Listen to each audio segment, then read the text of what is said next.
recently, Shangri-La was merely a fictional ideal of an earthly paradise, as described in the 1933 James Hilton novel Lost Horizon. But after China renamed a city in its Yunnan province after this made-up utopia in 2014, tourists have been encouraged to find their own version of Eden in the Tibetan mountains. You're listening to Tall Stories, a Monocle production brought to you by the team behind The Urbanist. I'm Andrew Tuck. In this episode, Tom Webb takes us to the now very real Shangri-La to sort fact from fiction.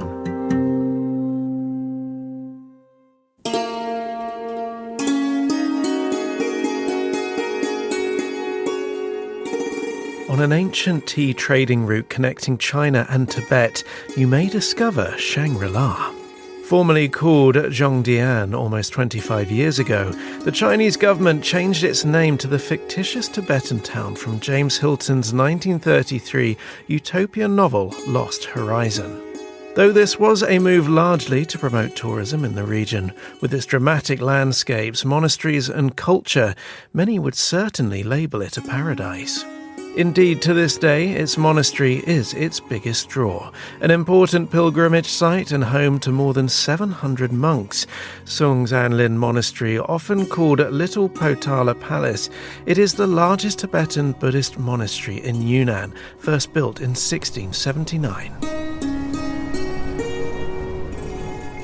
At the foot of its 150 stairs from the main entrance area up to the main assembly hall, I met Shangri-La local and hotel group Songsam's tour guide Kieran. At an altitude of 3,400 meters, we took things slowly. This monastery, it is a center of the Tibetan Buddhism, and it is the biggest monastery in the Yunnan province. There is someone who called this monastery as a small Potala palace in Tibet. So it looks like Potala. This monastery, it's been like 300 years, and he faced the cultural revolutions and the issues during have been in these areas. So it also united the minorities around this monastery. The monks, the gurus, they got the really high power to deal with the problems. They used to set their government in the monastery.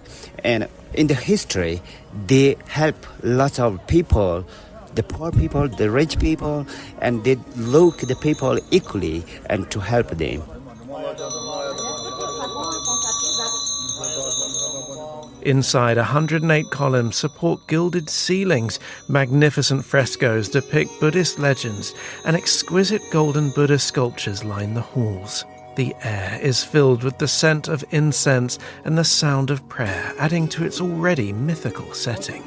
For pilgrims wanting a taste of luxury in the mountains, there is only one place to stay. With no televisions, limited Wi-Fi and ultra-remote locations, Songsam hotels are sanctuaries offering luxury through giving guests less but time to switch off. In Shangri-La stands the very first Songsam property in a traditional Tibetan farming village. The building uses traditional Tibetan construction methods, including thick stone and earth walls and intricate mortise and tenon wood joinery without nails. Interiors feature authentic tanka paintings, handcrafted carpets, antique Tibetan furniture, and copperwork, all sourced locally. It's where I caught up with Solomon Mahan, Group Vice President of Songsam. Our group, we started 24 years ago, so we developed everything for 24 years. So we adapt all the international standards, including the architecture and the interior design and what we use, what we eat. But how we keep the way we are, because we use local people. 95% of our staff are local. We have 1,600 staffs together, and 95% of them are local. So if you have all the local people surrounding work for you, then you kept everything the same. We have 18 different lodges along the Himalayas.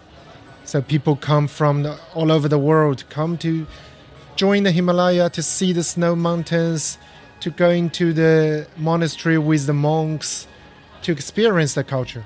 It's preserved for years, maybe for decades, for 100 years.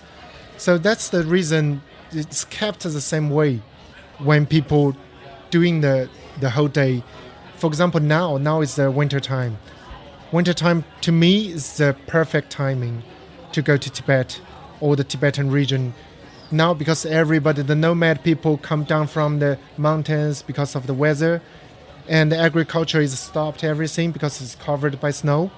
So people have nothing to do but weddings and festivals. Now China opened the visa-free issue for I think whole Europe. And after pandemic and people starting to travel, so this is a good thing for us. And we want more international travelers to come to Tibet to see. And now you have better standards of the lodging and the food quality is good.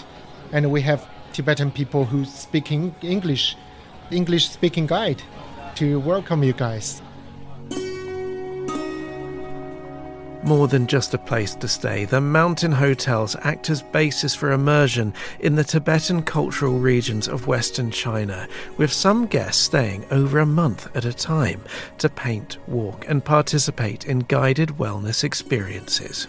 Whatever you consider to be your Shangri-La, you can almost certainly discover a version of it here.